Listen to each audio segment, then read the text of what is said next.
la ilaha illallah wahdahu la syarikalah wa asyhadu anna Muhammadan abduhu wa rasuluh. Allahumma sholli ala sayyidina Muhammad wa ala ali sayyidina Muhammad. Puji dan syukur kita panjatkan kehadirat Allah Subhanahu wa taala. Malam ini kita bisa bertemu di acara bedah kitab. Insyaallah ini melanjutkan dulu yang sudah kita tunda ya. Bulan kemarin sudah satu kali cuma tertunda. Alhamdulillah sekarang kita mulai lagi. Dan mudah-mudahan nanti tidak ada kendala untuk terus kita lanjutkan acara bedah kitab ini.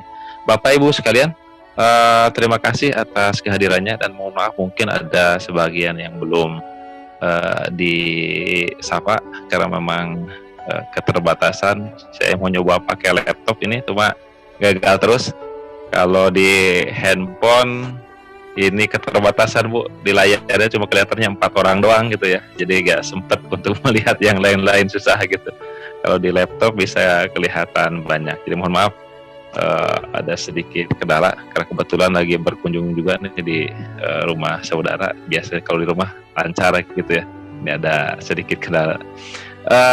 Alhamdulillah guru kita juga sudah hadir, Bapak Ustadz Ahmad Zaini, yang insya Allah akan berbagi ilmu yang sangat luar biasa untuk malam ini. Bapak Ibu sekalian, perlu juga kami sampaikan, insya Allah untuk kajian kitab ini sebulan kita akan selenggarakan 3 kali. Untuk Kamis malam Jumat pertama beserta Ustadz Ahmad Zaini insya Allah akan membedah kitab Riyadhus Shalihin. Mudah-mudahan bisa sampai tuntas. Kemudian nanti Kamis malam Jumat kedua beserta Bapak Ustadz Ahmad Zaini,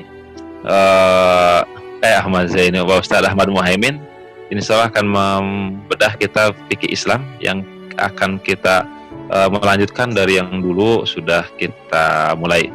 Kemudian nanti libur sekali dan nyambung lagi di Kamis malam Jumat keempat beserta Bapak Ustadz Aziz Ahmad Tajuddin.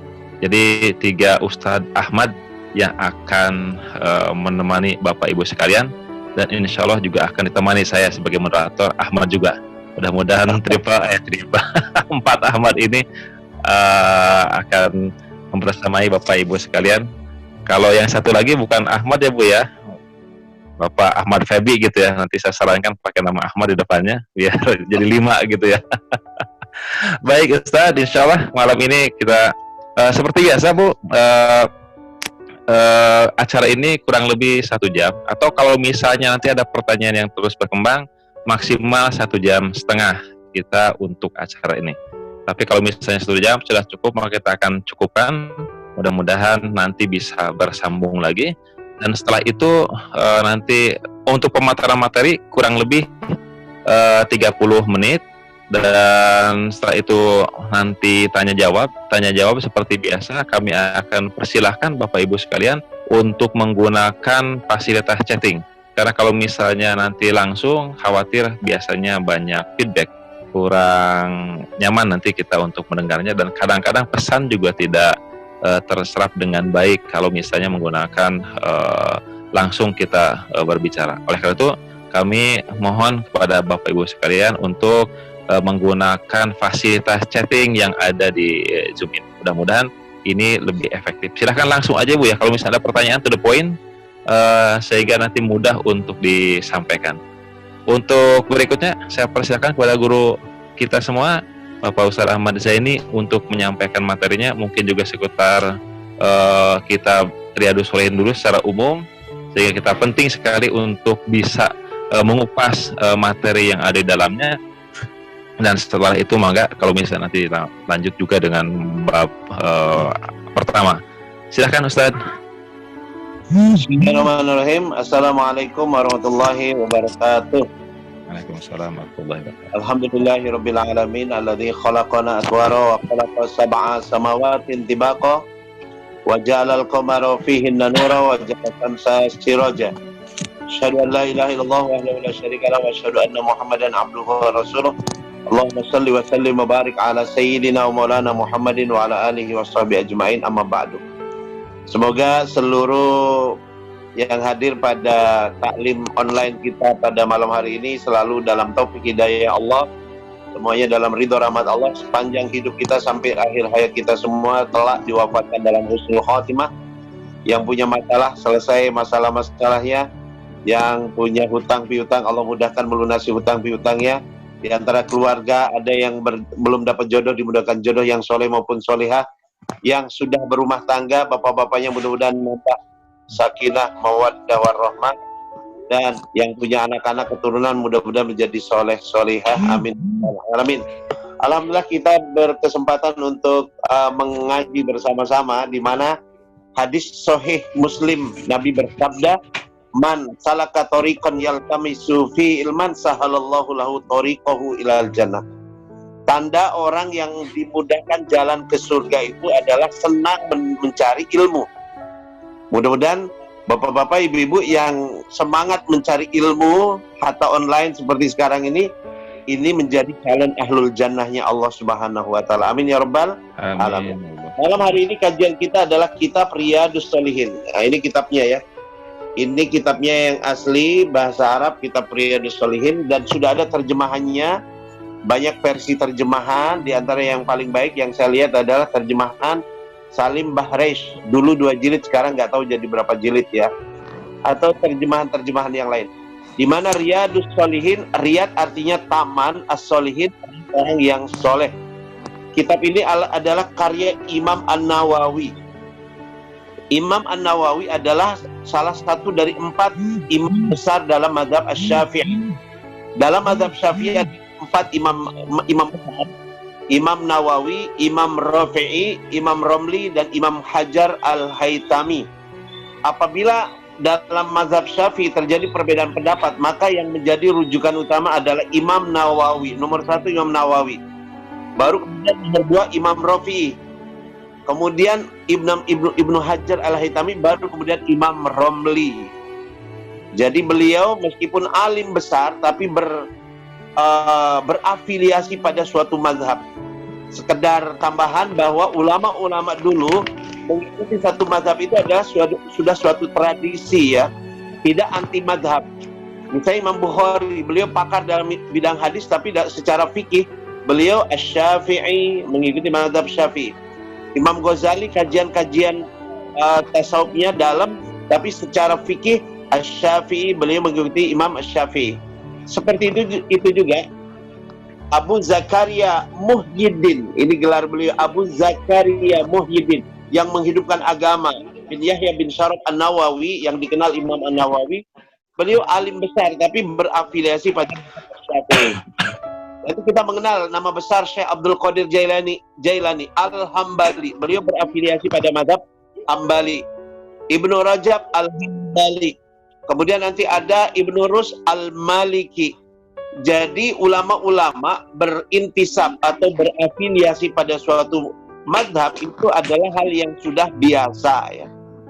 Belakangan saja kadang-kadang ada orang yang anti mazhab, seakan-akan bisa langsung menggali kepada Al-Quran dan As-Sunnah. Nah, kenapa kita menjadi rujuk, jadikan kajian kita salah satu kitab Riyadhus Shalihin? Satu, kitab Riyadhus Shalihin ini kitab yang diterima oleh hampir seluruh umat Islam. Kelompok-kelompok Islam di internal Islam ini kan terjadi ada perbedaan-perbedaan konsep dan sebagainya, tapi hampir semuanya menerima kitab Riyadhus Shalihin. Di pesantren-pesantren NU pakai Riyadhus Shalihin. Persis pun menerima Riyadhus Shalihin. Muhammadiyah menerima Riyadhus Shalihin. Salafi pun menerima kitab Riyadhus Shalihin. Jadi kitab Riyadhus Shalihin ini adalah meskipun ditulis oleh imam besar mazhab Asy-Syafi'i, tapi adalah satu kitab yang diterima oleh hampir semua golongan Islam. Yang kedua, kitab ini mengandung panduan rohani untuk tazkiyatun nafsi yang sangat lengkap. Meskipun kitab ini nggak terlalu besar ya, sekitar 270 bab. Makanya 270 bab, andai kata setiap pengajian kita membahas satu bab, berarti 270 pertemuan baru kelar nih Kang Sapan. Kira-kira berapa tahun itu? Bayangkan. 270 bab. Nyicip sedikit-dikit nanti ya. Kemudian kualitas dari Imam An-Nawawi ini luar biasa. Beliau kan kalau umurnya beliau termasuk pendek. Umur beliau 43 atau 45. Kalau hitung-hitungan Hijriah 45 tahun, kalau hitungan Masehi usia beliau itu 43 tahun ya. Tapi karya beliau luar biasa. 40 lebih kitab, judul kitab yang dikarang. Satu judul kitab misalnya Syarah Sahih Muslim 9 jilid. Nanti ada lagi yang lebih fenomenal, Syarah Majmu' Syarah Al-Muhadzab 27 jilid. Satu kitab 27 jilid ya. Syarah Sahih Bukhari beliau mengarang meskipun nggak tuntas karena keburu beliau meninggal. Jadi karangan beliau banyak sekali, termasuk diantara Arba'in Nawawi yang dipelajari hampir di semua pesantrennya. Jadi kredibilitas penulis kitab Riyadhus Shalihin ini adalah tidak diragukan lagi. Apalagi beliau mengumpulkan dalam kitab Riyadhus Shalihin, beliau mengatakan di sini altazim fihi alla adzkur illa hadisan sahihan minal wadihat. Menjadi komitmen saya dalam kitab ini untuk tidak mengambil dari hadis-hadis melainkan hadis yang mudah dipahami dan hadis yang sahih ya. Yang bersumber dari kitab-kitab yang besar, Bukhari, Muslim, Tirmidzi, Abu Daud dan sebagainya. Meskipun nanti beberapa ulama yang mengkaji bahwa ternyata tetap di Riyadhus Shalihin juga ada hadis-hadis yang kemudian belakangan diketahui tidak sahih ya. Tapi 1-2 hadis yang tidak sahih tidak menjadikan kitab Riyadhus Shalihin ini menjadi cacat ya. Dia tetap salah satu kitab terbaik dalam bidang hadis yang termasuk harus dimiliki oleh setiap umat Islam. Kami menganjurkan umat Islam itu minimal di rumahnya itu ada 4 kitab yang wajib. 4 kitab yang wajib yang ada di setiap umat Islam. 1 Al-Quran dan terjemahan perkata itu harus punya. Jangan sampai nggak punya. Kedua, hadis, kalau ada rezeki belilah hadis Riyadhus Shalihin terjemahan. Yang ketiga, kitab fikihnya beli kitab fikih Islam karya Sulaiman Ar-Rasyid. Dan yang keempat untuk kitab akidahnya yang bertauhid adalah kitab Akidah Islam karya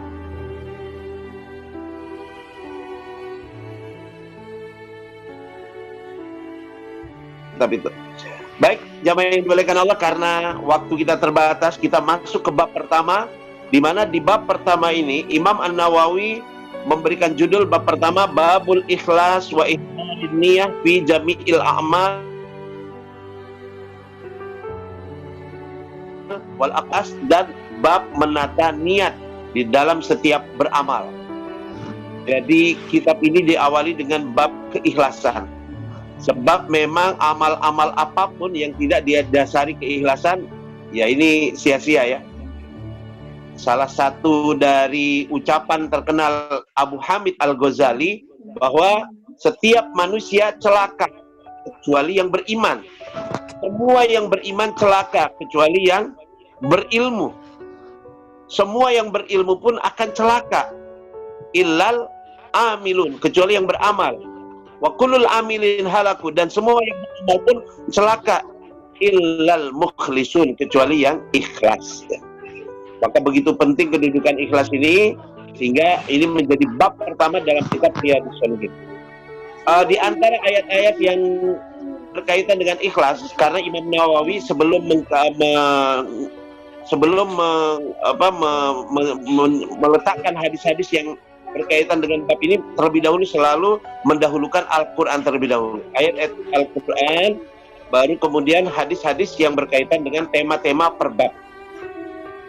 Di antara ayat di kitab di bab Al-Ikhlas ini adalah ayat Allah dalam surat Al-Baqarah ayat 5, "Wa ma umiru illa liya'budullah mukhlishina lahuddin."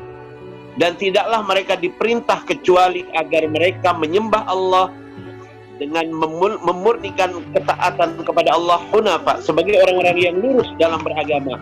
Wa yuqimus salat, agar mereka mendirikan salat. Wa yu'tuz zakat, dan menunaikan zakat. Wa dzalika dinul qayyimah, itulah agama yang lurus. Jadi tegas di dalam ayat ini bahwa tujuan agama ini diturunkan, Al-Quran diturunkan supaya kita menyadari, menerima kedudukan kita sebagai abdun. Abdun artinya hamba sahaya. Allah itu Rabbun, di antara makna Rabb adalah majikan, tuan, pemilik budak. dan menerima diri kita sebagai abdun, hamba sahaya. Di mana yang namanya abdun, hamba sahaya, berbeda dengan hurun, orang yang merdeka. Orang yang merdeka bebas melakukan apa yang dia inginkan. Sedangkan hamba sahaya, dia tidak punya kebebasan berkeinginan. Keinginannya adalah keinginan tuannya. Maka demikianlah orang yang menjadi abdullah, menghambakan diri pada Allah, keinginannya adalah keinginan tuannya, keinginan Allah, Rabbun Allah. Inilah intisari ajaran agama ini, menjadikan kita abdullah, hamba sahaya Allah, dan Allah itu adalah Rabbuna. Allah adalah majikan kita, Tuhan kita, pemilik diri kita. Makanya selalu dalam Al-Fatihah kita mengucapkan Iyyaka na'budu, hanya kepadamu ya Allah, na'budu, kami menyembah, na'budu, kami menghambakan diri, na'budu, kami beribadah. Yang makna sebenarnya na'budu itu dari kata abdun, kami menjadikan diri kami abdun, hamba saya hanya kepadamu ya Allah. Kami tidak menjadikan diri kami budak belian kepada yang lain. Kami hanya budak belianmu ya Allah. Nah inilah Iyyaka na'budu. Nah itu kemudian ada ayat yang lain ya. Banyak sekali ayat-ayat yang disebutkan di sini. Di antaranya kalau dalam surat yang sering kita baca di Al-Quran, surat Al-Ghasyiyah, wujuhu yawma idzin khasyiah. Banyak wajah di hari kiamat khasyiah, tertunduk hina, malu melihat amal-amalnya di dunia. Apa mereka nggak pernah beramal soleh? Amilatun, justru mereka banyak beramal. Amilatun, banyak beramal nih, banyak amalnya. Nasibah, capek, letih beramal, kepayahan beramal. Mungkin hajinya beberapa kali, mungkin umrohnya setiap tahun, sedekah iya, sholat malam iya, tahajud, duha, macam-macam amal soleh banyak. Tapi apa yang terjadi? Tasla naron hamiyah, ujung-ujungnya dia masuk api neraka yang menyala-nyala, yang sangat panas. Naron hamiyah, api neraka yang sangat panas. Bagaimana minumannya? Tusqa min ainin aniyah, ia diberi minum dari mata air yang aniyah, yang mendidih. Bagaimana makanannya? Laisa lahum ta'am, tidak ada bagi mereka makanan illa min dori, kecuali dari tanaman berduri. Apa sebab mereka banyak beramal, kepayahan, kemudian mereka ujung-ujungnya masuk neraka? Intinya dua. Satu, mereka beramal tidak ikhlas. Dua, mereka beramal tidak pakai ilmu. Makanya malam hari ini kita sama-sama belajar bab ikhlas dan belajar mengkaji tentang ilmu ikhlas. Imam Ibnu Rusdan, salah satu imam besar mazhab Syafi'i, juga berkata, wa kullu man bi ghairi ilmin ya'malu a'maluhu mardudatun la tuqbal. Setiap orang yang beramal ilmu, tidak pakai tuntunan Rasulullah yang diajarkan oleh ulama-ulama, maka a'maluhu, semua amal-amalnya mardudah, ditolak, la tuqbal, tidak diterima oleh Allah. Jadi syarat diterimanya amal ini, satu, ikhlas karena Allah, la ilaha illallah, dan yang kedua Muhammadur Rasulullah, mengikuti cara yang diajarkan Nabi, yang dijelaskan oleh para ulama. Itulah yang disebut dengan ilmu.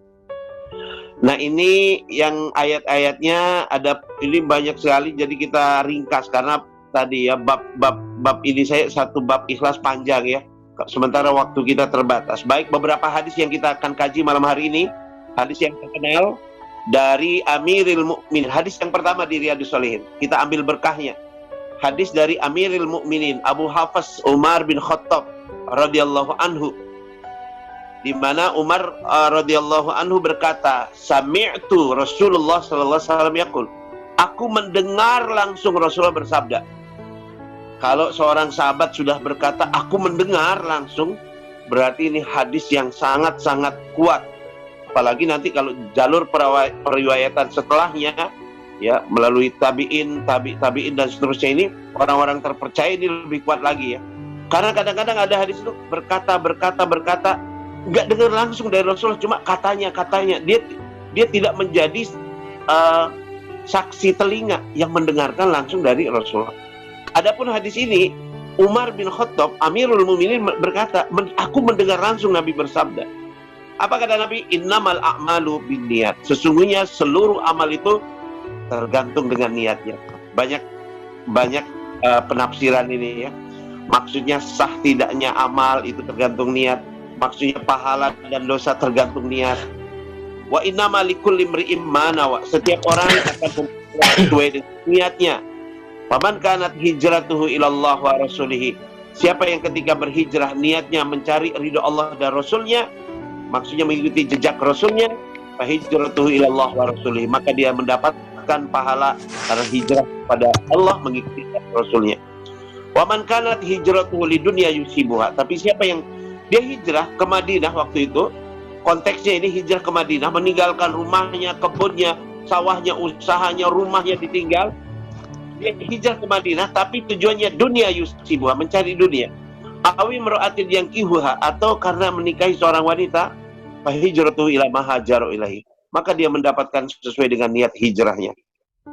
Hadis muttafaqun alaih dan Muslim.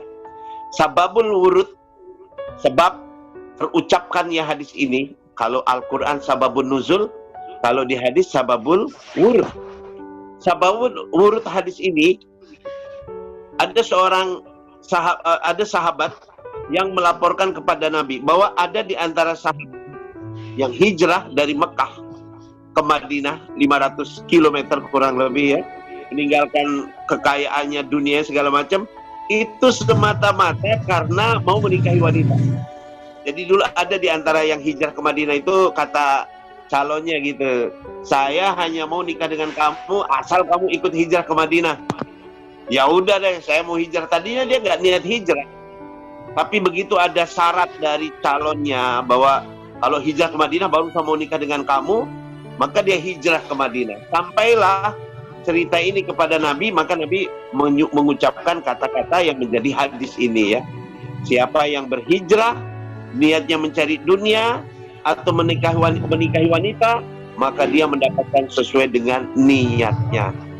Jadi jelas dalam hadis ini betapa pentingnya kita menata niat ya, mengoreksi niat, sebab amalan hijrah yang begitu luar biasa, yang kalau kita baca sebagian ayat-ayat Al-Quran di surat At-Taubah misalnya ayat 19, ayat 20, 21, bahwa orang kalau hijrah itu diantaranya kalau dia beriman, kemudian berhijrah dan berjuang di jalan Allah, a'dhamu darajatan indallah, mereka yang paling mulia, paling tinggi derajatnya setelah para nabi. Ya, kemudian mereka dijanjikan rahmat dari Allah, mendapatkan keridhaan Allah, mendapatkan surganya Allah. Ternyata ketika hijrah sekalipun tapi salah niat, tidak ada nilainya di hadapan Allah. Nah, ini amal-amal hebat, amal-amal besar, salah niat pun ternyata tidak bernilai. Ini satu hadis, kita mengambil berkah dari hadis yang kelima dalam kitab Riyadhus Shalihin ini. Hadis riwayat Abu Yazid Ma'an bin Yazid bin Akhnas. Wa huwa wa abuhu wa jaddu sahabiyun. Yang namanya Ma'an, sahabat yang meriwayatkan namanya Ma'an bin Yazid bin Akhnas. Tiga-tiganya, dia, bapaknya dan kakeknya sahabiyun. Mereka semua sahabat-sahabat Nabi. Artinya beriman dan bertemu dengan Nabi sebelum meninggal dunia. Apa kata Ma'an yang meriwayatkan hadis ini? Karena Abi Yazid, kata Ma'an, bapak saya Yazid, akhraja dananir, dia pernah menyedekahkan beberapa dinar. Kita perlu ingat ya, dinar adalah mata uang Romawi yang kemudian diadopsi menjadi mata uang resmi Islam pada saat itu. Satu dinar itu 4,25 gram emas. 4,25 gram emas. Kalau sekarang harga emas 1 gram sebutlah 800.000 kali 4,25 berapa Kang Pebi berarti ya?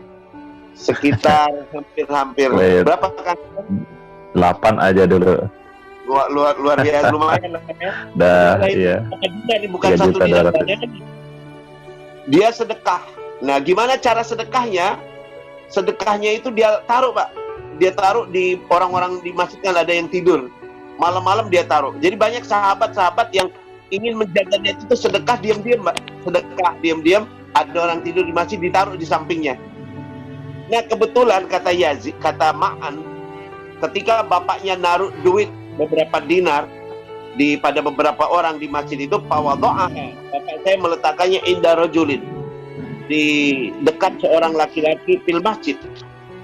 Haji itu Pak Akhtuha, orang itu pergi, ya udah saya yang ambil uang itu ya, mungkin dibungkus pakai apa uang itu ya, pakai zaman dulu ya, dikantongin gitu ya.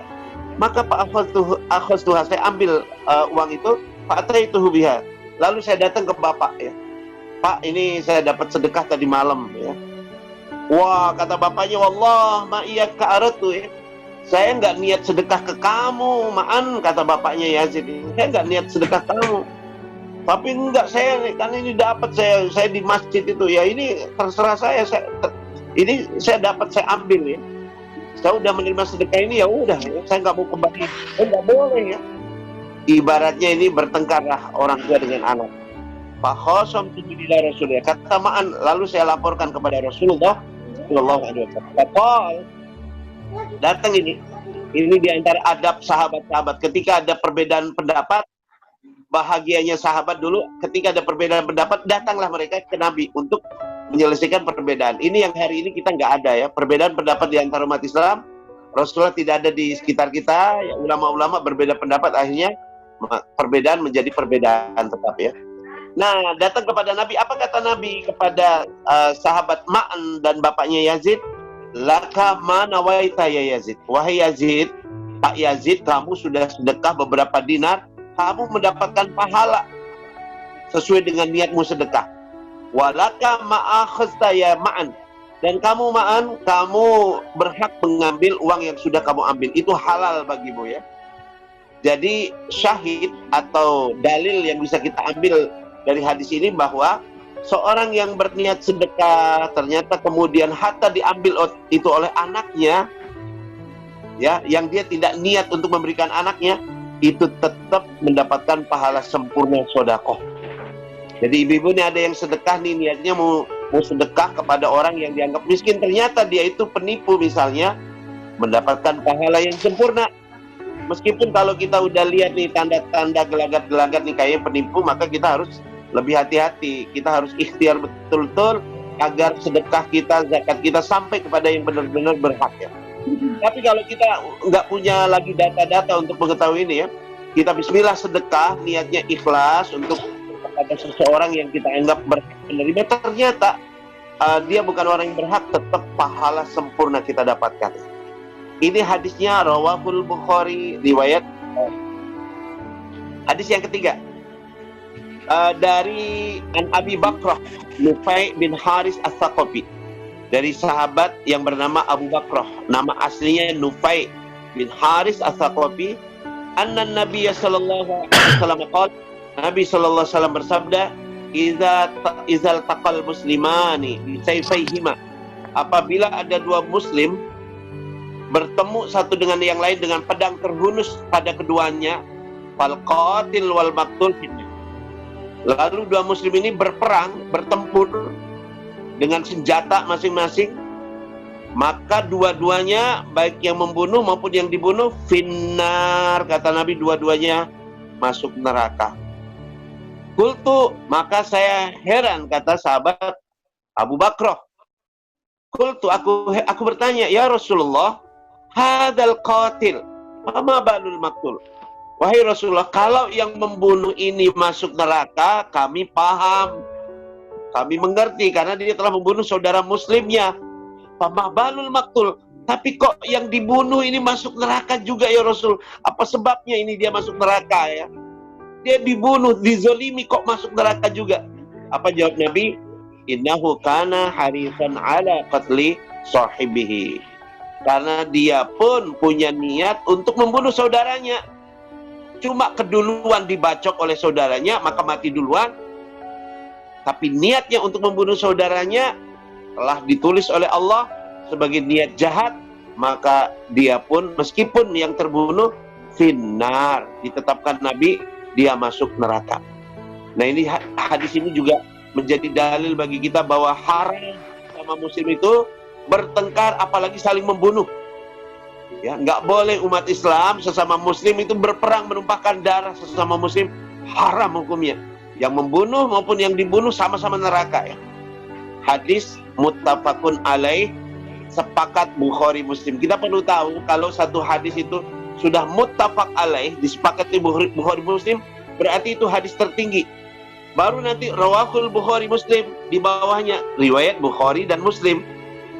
Sebab kalau rawahul Bukhari Muslim kadang-kadang lafaz atau kalimat antara Bukhari dan Muslim berbeda. Baru nanti rawahul Bukhari saja, baru nanti di bawahnya rawahul Muslim saja, baru nanti rawahul Abu Dawud, Tirmidzi, Ibnu dan seterusnya.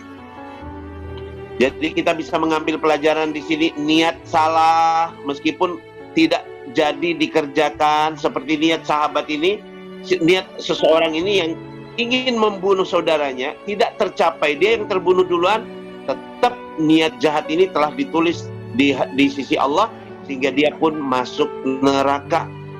Nah, ini baru dosa niat salah ya.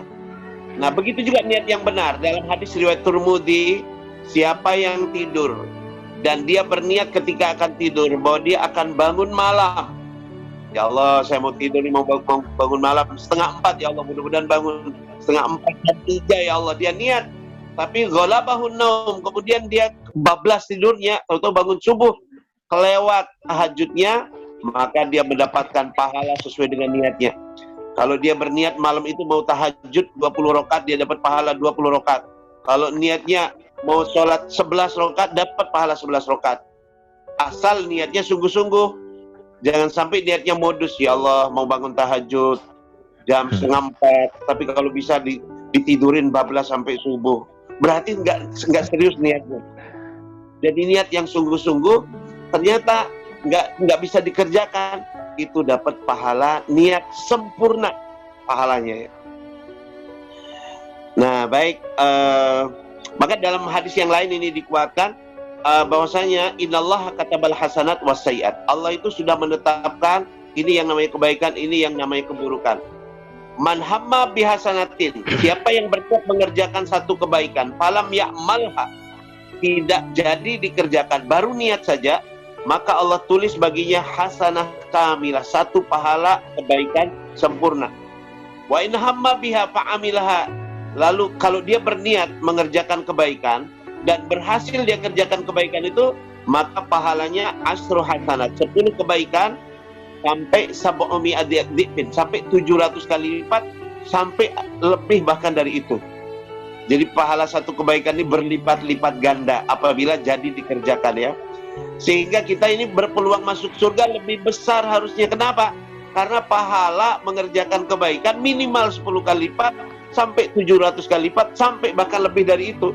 Apalagi dikerjakan di bulan Ramadan, dikerjakan di Lailatul Qadar, dikerjakan di Masjid Nabawi, dikerjakan di Masjidil Haram, ini berlipat-lipat ganda pahalanya ya.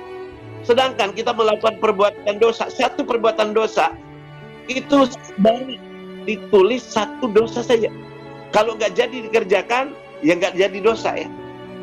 Kecuali nggak jadinya karena bukan karena kesadaran ya. Misalnya gini maksudnya. Ada orang mau mencuri, Pak. Ada mencuri. Tengah jalan ketika dia berniat mencuri, dia sadar. Aduh, saya niat salah. Kok niatnya mencuri? Aduh, ini dosa. Apalagi duit masjid saya curi, saya colong. Aduh, dosa ini berapa banyak uang orang yang saya ambil. Dia sadar, nggak jadi mencuri, itu dapat pahala bahkan. Sadar. Tapi kalau nggak jadinya karena, waduh, ini masjid ada CCTV. Ada orang lagi yang jagain. Waduh, ada yang ronda, ada yang jaga, gak jadi mencurinya sekarang, besok malam aja deh. Nah itu tetap dosa, karena apa? Dia berniat mencuri. Nah ini Bapak Ibu sekalian, betapa pentingnya kita menjaga niat, sebab kalau tidak benar niat kita ini tidak ikhlas, maka amal kebaikan sekalipun itu tidak bernilai. Nah bagaimana supaya kita bisa memiliki niat yang ikhlas? Satu, selalu kita koreksi niat. Sebelum beramal, cek niat kita nih, apa ini niat kita ya. Cek sebelum beramal. Misalnya bapak-bapak ini mau berangkat kerja, niatnya ini berangkat kerja lillahi ta'ala. Pak saya jujur Pak, saya niat kerja nih, nyari duit. Nah itu juga bisa diluruskan. Saya kerja nyari duit. Kenapa nyari duit? Karena nyari duit ini perintah Allah. Saya diperintah Allah untuk menafkahi anak istri saya. Saya diperintah Allah untuk berbakti pada orang tua saya. Dengan uang ini saya ingin berbakti membahagiakan orang tua saya. Kalau duit banyak saya ingin juga menghajikan orang tua saya.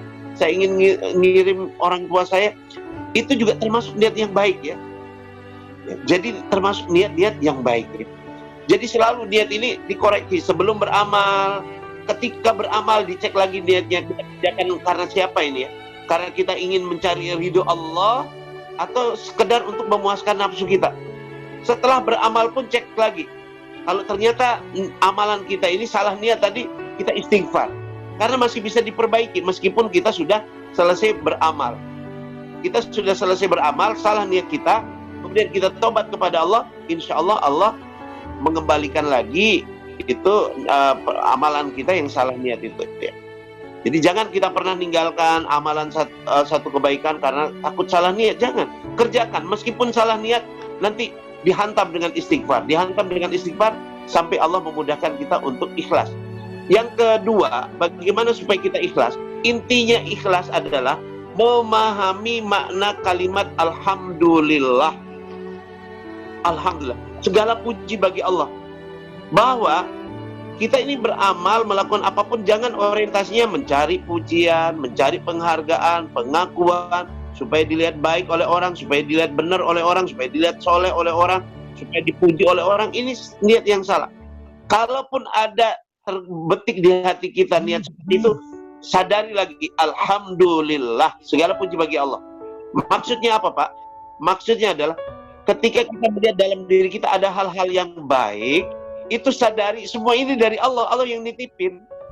Kita bisa sholat, kita bisa sedekah, ya sebutlah kita dianggap pintar sama orang, kita dianggap cerdas, bapak-bapak dianggap ganteng, ibu-ibu dianggap cantik. Sadari semua itu mah dari Allah semua. Sehingga yang dapat pujian Allah, alhamdulillah, segala puji bagi Allah. Jadi ketika ada hal-hal yang baik dalam diri kita, di keluarga kita, pada kita, ingat sadari itu milik Allah semua, cuma dititipin pada kita. Sadari. Nah, kalimat alhamdulillah ini adalah kalimat ikhlas. Kemudian sadari makna la haula wala quwata illa billah. Tidak ada daya upaya kecuali kehendak Allah. Tidak ada daya kita melakukan kebaikan, tidak ada kekuatan kita meninggalkan dosa kecuali dengan pertolongan Allah. Kita bisa beramal, kita bisa ngaji, kita bisa sholat, kita bisa sedekah, kita bisa melakukan kebaikan-kebaikan semata-mata karena ditolong Allah, bukan karena kita hebat, bukan karena kita yang luar biasa, bukan karena kita yang bukan. Sadari semua ini adalah karunia Allah kepada kita. Badan kita dipakai oleh Allah untuk beramal soleh. Harta kita dipakai oleh Allah untuk dibagikan kepada orang lain. Sadari semuanya dari Allah, dan bahwa kita bisa melakukan kebaikan itu juga dengan pertolongan Allah. Nah, Bapak Ibu yang dimuliakan Allah, apabila kita sudah beramal ikhlas, apa kira-kira nih untungnya untuk kita? Kalau kita beramal ikhlas, apa untungnya bagi kita? Yang jelas, amal kita diterima oleh Allah. Innama yataqabbalullahu minal muttaqin. Sesungguhnya Allah menerima amal-amal dari orang bertakwa. Amal yang diterima, kalau diterima oleh Allah, meskipun sedikit, meskipun kecil, itulah amal yang bisa menyelamatkan. Amal banyak tapi tidak diterima oleh Allah, tidak ada gunanya di dunia maupun di akhir. Jadi amal itu yang paling penting adalah diterimanya oleh Allah. Makanya sahabat-sahabat Nabi apabila selesai puasa mereka mengucapkan taqabbalallahu minna wa minkum. Semoga Allah menerima amal kami dan amal Anda. Karena pentingnya amal diterima. Yang kedua, dan ini yang menjadi penutup kajian bab ini, bahwa kalau kita beramal ikhlas, kita bisa menjadikan amalan ikhlas ini menjadi tawasul bidu'a, menjadi wasilah kita berdoa kepada Allah, memohon, meminta kepada Allah.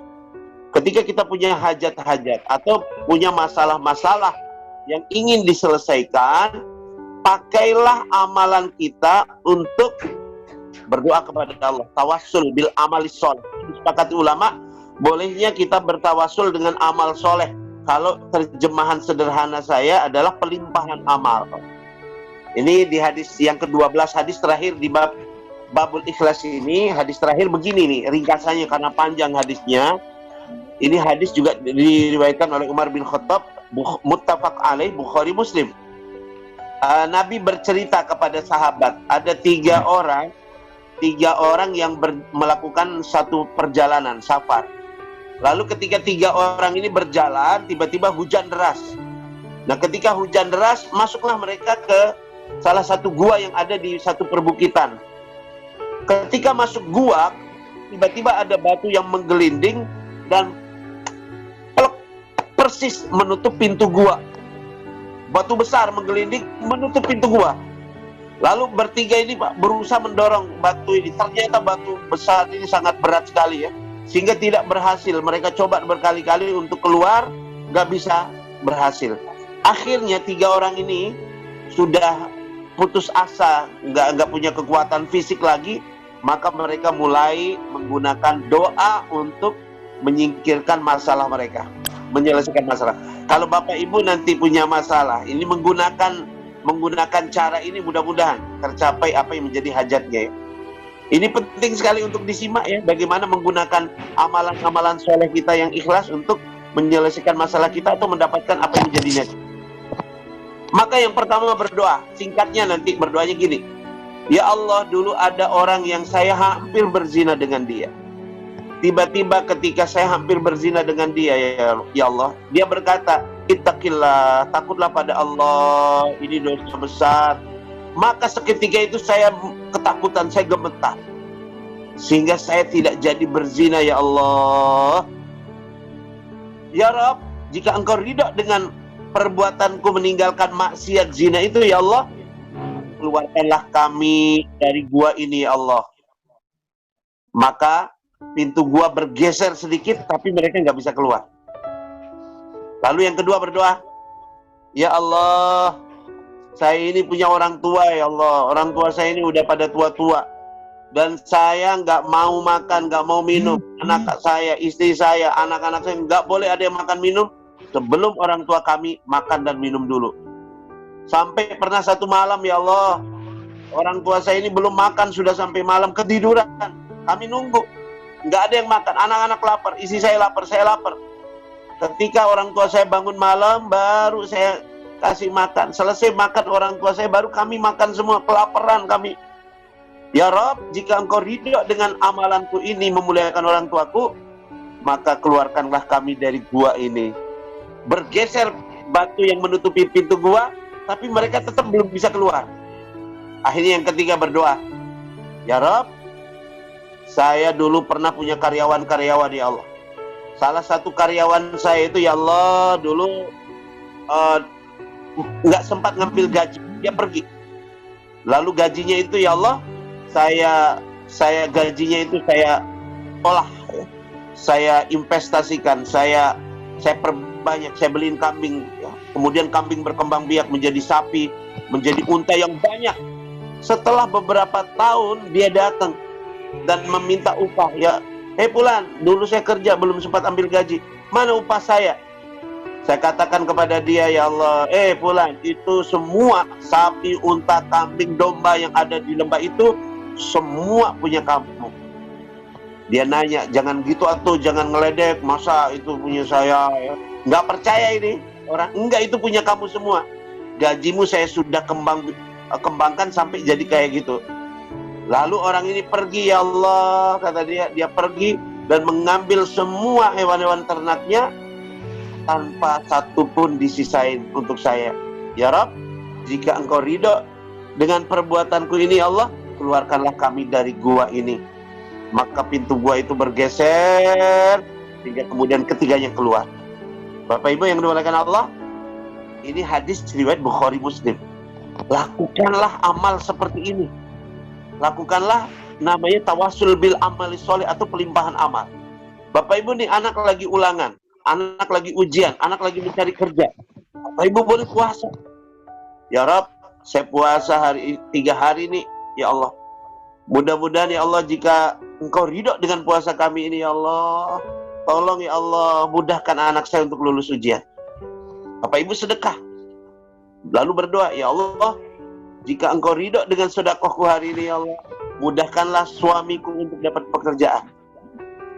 Apapun amal-amal soleh yang dikerjakan, niatkan untuk mendapatkan kebaikan dari kita sendiri, dari keluarga kita, anak kita, keluar atau siapapun, termasuk untuk yang meninggal dunia, baik untuk mendatangkan manfaat atau menghindarkan diri dari mudarat. Nah, inilah yang disebut pelimpahan amal, dan ini banyak dikerjakan di negeri kita ini ya, yang disebut hadrah, yang disebut hadiah dan sebagainya. Itu hal-hal yang baik. Mendoakan orang-orang yang sudah meninggal dunia itu, sebab mendoakan orang lain kebaikan hakikatnya adalah mendoakan diri kita sendiri, akan kembali ke diri kita sendiri. Apalagi menggunakan dengan amal-amal soleh. Pergunakanlah ini lebih kuat dalam mendapatkan hajat kita melebihi nazar. Sebab kalau nazar itu ibaratnya, ya Allah, nanti kalau saya lulus saya akan melakukan ini, seperti kampanye. Nanti kalau saya jadi, saya akan begini. Dan biasanya seringkali lupa ya.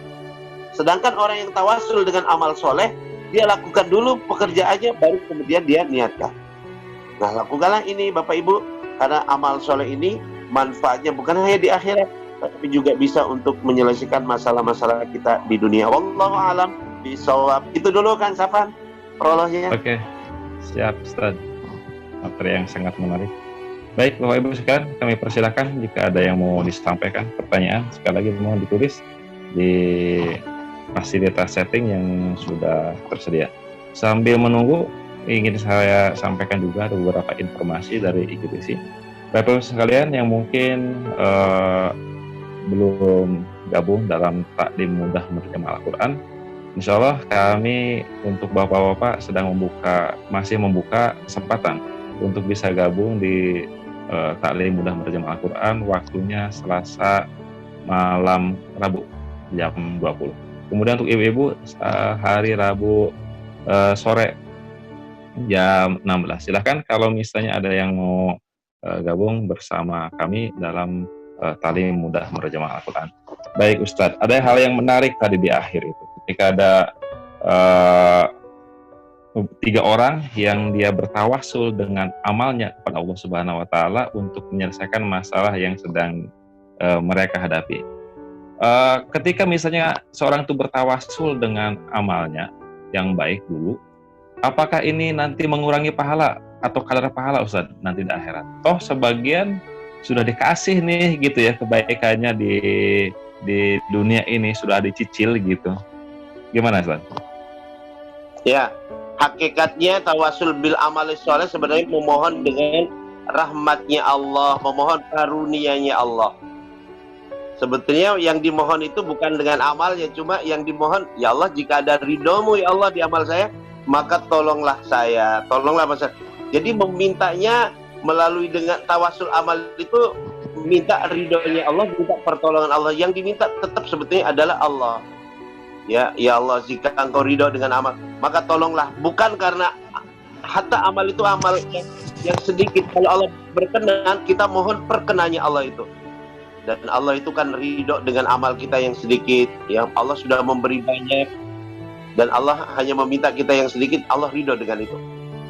Dan sesungguhnya kan amal-amal kita ini kalau untuk mempunyai surga kan sungguh-sungguh tidak pantas ya. Sungguh tidak pantas. Makanya surga itu disebutkan dzalika fadlullah, itulah karunia Allah. Karunia Allah ya. Jadi bukan amal soleh kita ini yang kita jadikan yang menolong kita sebetulnya, tapi adalah amal soleh ini mendatangkan ridho Allah. Ridho Allah itulah yang mendatangkan pertolongan Allah. Jadi itu sebetulnya. Tapi tetap tanpa amal soleh kita nggak bisa berharap ridho Allah ya. Jadi tiba-tiba kita mengharap ridho Allah tanpa amal soleh yang cukup menarik gitu, agak susah. Apalagi amal solehnya mungkin agak-agak kurang ya. Ya Allah, saya tadi sholat qobliyah zuhur, ya Allah, kalau Engkau ridho, ini kayaknya sih nggak terlalu bonafit ya. Jadi carilah tawasul bil amal ini, amal-amal yang kira-kira ini menarik ya, ibaratnya kata orang nendang lah ya, amal solehnya nendang, tapi bukan bersandar pada amal solehnya, bersandar kepada ridhonya Allah. Nah, ridho Allah inilah nanti yang kita harapkan mendatangkan pertolongan Allah. Kurang lebih gitu kan. Boleh nggak Ustaz kalau misalnya diulang-ulang, karena kan kita kebutuhannya banyak nih, butuh ini, butuh itu, butuh segala macam, sementara rasa-rasanya amal yang yang diandalkan itu cuma 1, 2, diulang-ulang. Ada butuh itu lagi disebutin. Boleh-boleh aja sih masalah berdoa ya. Mereka juga mungkin Allah juga ketawa lihat ini ya, malaikat. Boleh-boleh aja. Boleh-boleh aja kita wa ila rabbika farghab. Kita berharap kepada Allah, menyadari yang bisa nolong kita hanya Allah, penuh ketawakalan kepada Allah ya. Boleh-boleh aja. Meskipun nanti kapan-kapan kita bahas makna doa ya, bahwa doa itu tidak selalu bermakna tolak. Kan selama ini kita sering menganggap doa itu bermakna permintaan, permohonan. Padahal doa tidak selalu bermakna tolak. Bahkan arti kata doa sebetulnya adalah memanggil, menghadirkan Allah, ridhonya Allah, rahmat Allah dalam hidup. Jadi da'a yad'u du'aan, dakwahkan itu artinya memanggil Allah, bukan sekedar memohon kepada Allah ya. Jadi dan cara bekerjanya doa nanti bukan seperti yang kita anggap, kita minta ini langsung Allah kasih. Ya Allah, saya punya Avanza di luar ya Allah, tolonglah rubah ya Allah menjadi Alphard terbaru tahun 2020 ya Rob, ya Allah, tolong ya Allah. Kemudian kita keluar, loh kok tetap Avanza ini, gimana nih Allah? Nah itu kita salah sendiri karena kita doanya harus persis seperti kita mau, dengan cara yang kita mau. Tentu tidak seperti itu. Kapan-kapan nanti kita bahas bagaimana cara Allah menjawab doa hamba-hambanya, insyaallah. Ustaz. Kadang juga ini Ustaz, kalau ikhlas itu seringkali niat itu suka berubah gitu ya. Awalnya sih ikhlas gitu ya, tapi di tengah jalan berubah karena ada faktor-faktor tertentu yang menyebabkan berubahnya niat tersebut. Itu gimana Ustaz kalau misalnya berubah seperti itu? Ya makanya harus latihan ya, riyadoh ya. Riyadoh itu kan artinya melatih ya. Jadi sebagaimana fisik kita juga dilatih, orang yang pergi ke tempat-tempat kebugaran mereka melatih otot-otot fisiknya, maka otot-otot batinnya juga harus dilatih ya. Otot-otot batin supaya terlatih ikhlas. Di antaranya tadi yang disampaikan adalah setiap beramal dicek sebelum beramal, niatnya apa nih mengerjakan ini ya. Saya ke masjid ini nih gara-gara mertua datang atau saya udah biasa ke masjid nih, dicek ya. Saya mertua mengakui bahwa nggak salah dapat mantu atau apa ini nih ya. Saya ngaji ini nih biasa ngaji karena mencari ridho Allah atau karena ngaji digede-gedein suaranya ini untuk cari pujian ya. Saya azan, apapun yang dilakukan cek sebelum beramal. Cek lagi ketika beramal ya. Jangan sampai salah niat. Kalaupun salah niat, luruskan lagi sampai ketemu Allahnya nanti. Seperti tadi ya. Saya kerja Pak, jujur Pak, saya nggak kerja niat ibadah Pak. Saya kerja itu nyari duit. Loh, nyari duit juga ibadah loh. Kenapa nyari duit ibadah? Karena untuk haji butuh duit, untuk umrah, untuk sedekah, untuk zakat, memberi nafkah anak istri juga adalah ibadah. Jadi nyari duit yang banyak. Niatnya apa? Untuk memberikan nafkah, untuk bisa beribadah, untuk bisa berbagi, itu juga jadi ibadah. Terus ya, setan itu akan berusaha membuat kita nih salah berniat, tapi asal kita masih terus ya, ketemu Allah lagi, bahwa dibalik setelah itu ketemu lagi Allah, niatnya kita ujung-ujungnya Allah juga, garis besarnya gitu ya. Kan tiap hari kita garis besar niat hidup kita, inna sholati wa nusuki wa mahyaya wa mamati lillah ya. Seluruh aktivitas hidupku ya Allah, ibadahku, apapun ujung-ujungnya adalah mencari ridhomu ya Allah. Kalau itu sudah benar dia. Nanti kalaupun berubah lagi niat, bergeser lagi niatnya, kita istighfar. Terakhir itu masih ada ampunan Allah. Nah, ampunan Allah inilah yang terakhir yang membuat setan itu jadi stres ya. Waduh, dia udah salah niat, tapi terakhir kemudian orangnya evaluasi diri, istighfar, dan istighfar inilah yang bisa menghapus kesalahan-kesalahan kita. Persis seperti hadis Nabi juga ya. Ketika seorang makan, kemudian di suapan terakhir dia bahkan baru kata, aduh belum bismillah, dia baca bismillah ya. Bismillah awalahu wa akhiruhu, atau bismillah dia ucapkan bismillah, maka itu dia mendapatkan pahala sempurna dari awal, dan setan pun memuntahkan semua makanan, dalam pengertian semua strategi setan itu bubar semuanya, ibaratnya gitu. Baik Ustaz, terima kasih. Ini materi yang sangat menarik ya di awal perjumpaan kita untuk bedah kitab ini. Mudah-mudahan kita pun bisa selalu meluruskan niat kita, termasuk kehadiran kita di malam ini dan malam-malam berikutnya. untuk talabul ilmi senantiasa kita mencari ridho Allah Subhanahu wa taala. Ada yang mau disampaikan kan Ustaz barangkali terakhir, dipersilakan. Udah gak ada lagi pertanyaan? Iya, kayaknya masih nyantai-nyantai dulu nih Bapak Ibu. Ada satu hadis Nabi yang diriwayatkan Muslim, bahwa kata Nabi nanti ada 3 orang yang akan dihisap dan yang pertama kali masuk neraka. Siapakah mereka? 1 orang yang alim dan ahli Al-Quran. Na'udzubillah min dzalik. Yang kedua adalah seorang yang dermawan. Dan yang ketiga adalah mujahid fisabilillah.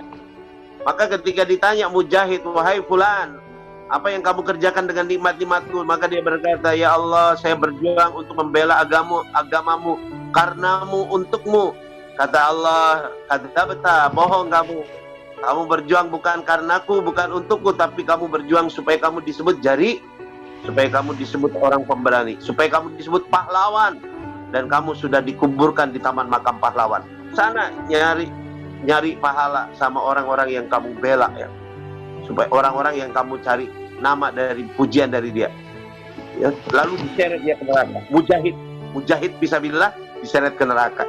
Lalu kedua, yang dermawan, hei fulan, apa yang kerjakan? Ya Allah, saya bersedekah, membangun masjid, membangun musola, membangun madrasah, saya berbagi kepada fakir miskin karenamu, untukmu ya Allah. Kadzabta, bohong kamu. Kamu bersedekah itu tidak lain supaya kamu disebut dermawan, dan kamu pun sudah mendapatkan nama baik dari orang-orang yang kamu berikan. Sana minta pahala dari mereka. Diseret ke neraka, dilempar ke neraka. Lalu yang ketiga, yang alim, yang ahli Quran. Wahai fulan, apa yang kamu kerjakan? Ya Allah, aku membaca Al-Quran untukmu, karenamu. Bohong kamu ya, kamu baca Quran biar kamu disebut qori ya, biar suaramu yang dipuji, bukan ayat-ayatku yang disanjung, tapi suaramu dipuji orang. Apa yang kamu kerjakan? Saya ini alim ya Allah, saya mengajarkan ilmu karenamu, untukmu. Bukan, bohong. Kamu itu supaya disebut alim, supaya kamu dapat diskon, supaya kamu dihormati orang. Kamu mengajarkan ilmu, bukan karenaku, bukan untukku. Akhirnya ketiga-tiganya dilempar ke neraka. Padahal orang yang alim, orang yang ahli Quran, orang yang kaya, bersedekah, orang yang berjuang di jalan Allah. Inilah pentingnya kita selalu menata niat, mengoreksi niat sebelum beramal, ketika beramal, sesudah beramal, dievaluasi, dimuhasabah terus. Ternyata setelah kita muhasabah, banyak amal-amal kita masa lalu kita yang niat, maka kita perbanyak istighfar. Wallahu ghafurur rahim, dan Allah Maha Pengampun, Maha Penyayang, insyaallah. Baik, Ustaz. Ini ternyata ada pertanyaan yang masuk dari Ibu Yani. Kalau sudah bertawasul dengan amalan kita, apakah di akhir masih dibalas pahala atau amalan tersebut sudah dibayar Allah di dunia? Ya, insyaallah kalau niat tawasulnya adalah sebetulnya bukan meminta balasan amal soleh, tapi kita berharap ridho Allah dari amal itu ya. Jadi kalau yang kita harapkan ridho Allah dari amal itu, kita masih mendapatkan balasan amal itu nanti di akhirat. Tapi kalau niatnya mendapatkan balasan dari amal itu, maka kita nggak dapat balasan nanti di akhirat. Maka jangan salah kita memohon kepada Allah ya. Kita memohon pertolongan Allah dengan amal itu terhadap ridhonya Allah yang kita mohon. Makanya kita katakan, ya Allah, jika Engkau ridho ya Allah, maka tolonglah ya. Tapi yang menjadi sandaran kita ridhonya Allah, bukan amalan kita, bukan balasan amal kita, tapi semata-mata ridho Allah. Karena kita mengerjakan itu, jika Engkau ridho ya Allah dengan amal itu, tolonglah kami. Jadi jangan salah berniat, ya Allah tolonglah pahala amal itu sekarang ya, saya sedekah sekarang nih, pokoknya selesai masalah ini ya Allah. Saya ini, suami saya jantung ya Allah, saya sedekah ke anak yatim, yang penting sembuh. Nah ini cuma dapat balasan dunia ini kalau seperti itu ya. Sedekah untuk kesembuhan, sedekah supaya rizkinya lancar, bisa dapat rizkinya lancar, tapi sedekah niatnya hanya itu, ya dapat hanya duniawi doang gitu ya. Makanya jangan salah berniat, jangan salah niat ya. Kan banyak anjuran ya, sedekah untuk menyelesaikan masalah, sedekah untuk ngobatin penyakit, sedekah untuk menghindari musibah. Nah kalau kita kepada Allah meminta balasan terhadap amal kebaikan kita itu, Bisa jadi Allah balas, bisa jadi Allah enggak, tapi kita sudah salah niat, kita cuma dapat balasan dunia, di akhirat nanti itulah yang kita khawatirkan, kosong. Amilatun nasibah, banyak beramal kepayahan, ujungnya tasla naron hamiyah. Ujung-ujungnya masuk api neraka yang sangat panas. Wal iyadzubillah, jadi intinya adalah memang kita harus mengkaji ya bab ini sehingga kita bisa menata niat itu, menempatkan niat itu pada tempatnya yang sebenar. Bahwa kita bersandar bukan pada amal, bersandar adalah pada kasih sayang Allah, pada rahmat Allah, pada karunia Allah, pada pertolongan Allah semata, bukan bersandar pada amal. Wa ila rabbika, pada Tuhanmu gantungkan harapan. Allahus somad, Allah tempat bergantung, bukan amal soleh as-somad. Jadi jangan jadikan amal soleh sebagai gantungan kita ya. Allah jadikan gantungannya melalui perantaraan amal soleh. Baik Ustaz, luar biasa ya, ini ternyata tipis-tipis sekali. Kalau kita tidak jeli, tentu sangat khawatir Ustaz ya. Ya, baik. Berikutnya ini pertanyaan dari Umi Fatin tentang makna hijrah. Apakah pindah tempat saja atau ada yang lainnya? Syukran. Pertama, hijrah itu akan ada dua ya. Pertama hijrah dohir. Hijrah dohir itu adalah hijrah makaniyah ya. Hijrah tempat. Kalau dulu pengertian hijrah itu di zaman Nabi itu kan hijrah dari Mekah ke Madinah ya. Kemudian setelah penaklukan kota Mekah, Nabi bersabda, la hijrata ba'dal fathi.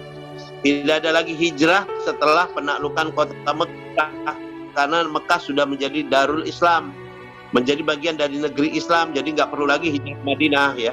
Orang dulu hijrah ke Madinah karena ingin menjaga agamanya. Jadi udah nggak ada lagi hijrah ke Madinah. Adapun untuk sekarang kita tetap hijrah itu ada. Pertama hijrah makaniyah, misalnya begini ya. Bapak Ibu tinggal di satu tempat yang banyak fitnahnya, banyak maksiatnya ya. Di pekerjaan itu nggak jelas halalnya, syubhat, apalagi jelas-jelas haram, itu wajib hijrah ya. Bekerja di tempat yang haram wajib hijrah. Ya upayakan dulu ibaratnya kalau kapal itu ada skocinya dulu, siapin skocinya. Kalau udah siap skocinya, udah siap, baru hijrah. Seperti Nabi ketika hijrah itu beliau sudah tahu dulu tempatnya kemana. Jangan begitu tahu ini sadar nggak benar langsung ditinggalkan. Jangan, siapkan dulu secara rasional, siapkan dulu skocinya. Begitu ini udah siap skocinya baru ditinggalkan. Nah itu hijrah yang lingkungan itu, misalnya masjidnya di situ ribut, terus masalah khilafiyah, lingkungannya ahli-ahli maksiat, anak kita nggak kejaga, ya kita sendiri sulit kejaga iman, maka wajib hijrah ketika itu ya. Wajib hijrah makannya, hijrah tempat, cari tempat yang lebih kondusif untuk iman kita, untuk anak istri kita wajib. Nah nanti ada yang hijrah yang sunnah, ya tempat kita sudah bagus, tapi ada yang lebih bagus lagi, nah itu anjurkan gitu ya. Tapi kalau niatnya kita untuk berdakwah, cari justru tempat-tempat seperti itu. Kalau niatnya untuk berdakwah seperti itu. Dan yang kedua hijrah itu adalah hijrah ruhiyah, hijrah secara batin, secara mental, yaitu meninggalkan semua perbuatan maksiat dan mengerjakan semua perbuatan-perbuatan amal soleh. Itulah hakikat hijrah sebetulnya ya. Jadi meninggalkan kebodohan menuju ilmu, meninggalkan kesombongan menuju ketawaduan ya, meninggalkan maksiat menuju taat, meninggalkan riak menuju ikhlas. Itu di antara bentuk-bentuk hijrah ruhiyah atau hijrah secara batin. Gitu Bu Ummu Fatin ya.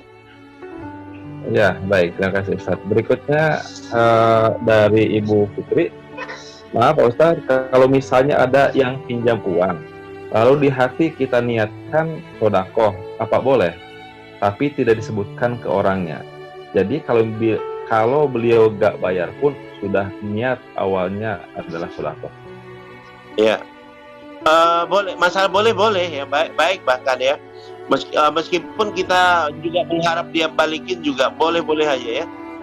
Karena meminjamkan uang itu nilainya sama dengan sedekah. Bahkan kepada orang yang tepat sasaran itu dia lebih afdal, dan beberapa keterangan meminjamkan kepada orang yang butuh itu nilainya sedekah yang lebih afdal daripada sedekah. Karena kadang-kadang sedekah kita tidak tepat sasaran.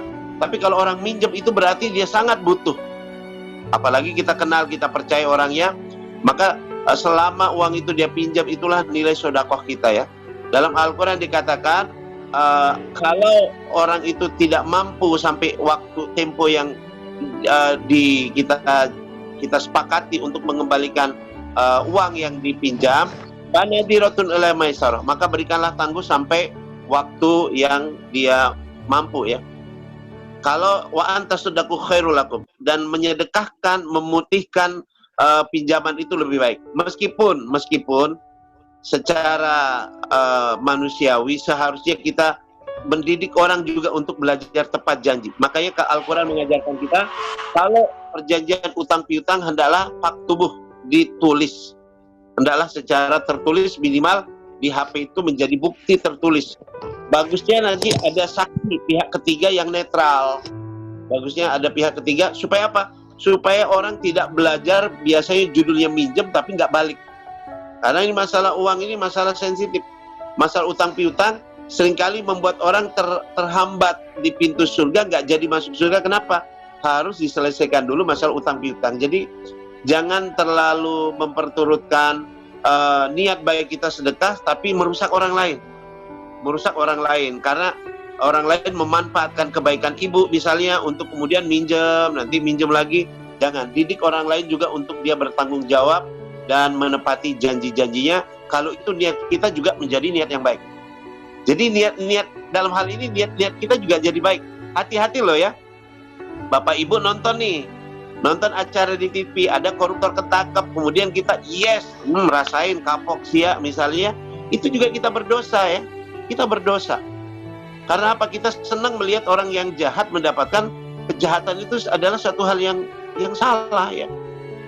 Kecuali kalau kita senang, ya alhamdulillah ketangkap, mudah-mudahan kamu tobat di penjara, mudah-mudahan jadi pelajaran kamu menjadi orang yang nanti berubah menjadi lebih baik lagi, itu boleh. Tapi kalau kita senang lihat orang menderita, itu adalah kesalahan, tidak boleh ya. Apalagi jelek-jelekin, itu nggak boleh ya. Orang yang berbuat dosa maksiat itu bukan kita cela-cela, caci maki, tapi kita doakan mudah-mudahan dia sadar, mudah-mudahan Allah kasih pelajaran, mudah-mudahan satu saat dia kembali bertobat. Sebab Allah sudah ngingetin, wailul likulli humazatin lumazah, celaka bagi setiap pengumpat dan pencela. Jadi hati-hati kita melakukan hal-hal tertentu, bisa jadi itu kita salah niat ya. Ada ibu-ibu yang pernah nanya, Kang, bagaimana hukumnya melaporkan orang yang menipu saya Pak Ustadz ke polisi biar dia kapok. Nah, niatnya kalau supaya dia kapok, supaya dia ngambil pelajaran, boleh. Tapi kalau niatnya kita laporkan ke polisi supaya dia rasain di penjara, enak aja nipu saya jadi rugi gini, rasain lo di penjara. Kita mau menjadikan orang menderita, anak istri yang menderita, maka itu adalah niat yang salah, niat yang kotor, niat yang jahat ya.